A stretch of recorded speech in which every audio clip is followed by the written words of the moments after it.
So I'm John Murden and I'm Chief Exec of the National Motor Museum Trust here at Beaulieu. And of the 50 objects that we've got in our Story of Motoring exhibition, my favourite is this beautiful brochure from 1907 produced by the Electric Vehicle Company.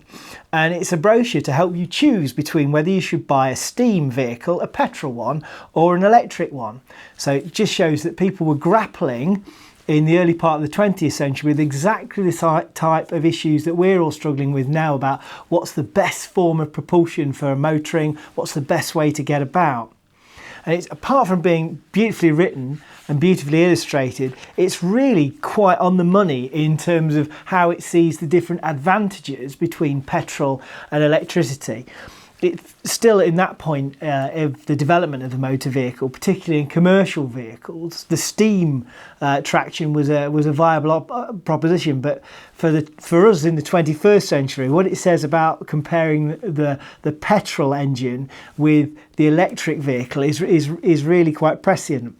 It talks about the popularity of petrol and how glamorous high-speed petrol is seen as being, but it talks about its problems in terms of its noise, its pollution, the fact it's quite a complicated thing to look after, that it can be unreliable.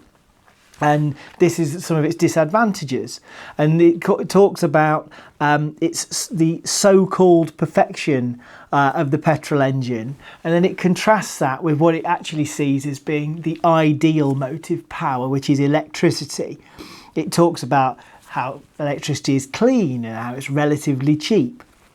It talks about how the real problem with choosing an electric vehicle is range and the variety of types, and that how in the industry that this brochure is promoting, which is deliveries around town, vehicles to choose for a delivery about town, that an electric vehicle is probably the way to go, given that you're not going to be driving very far, and actually around town being quiet and efficient is a real advantage, and there's no pollution.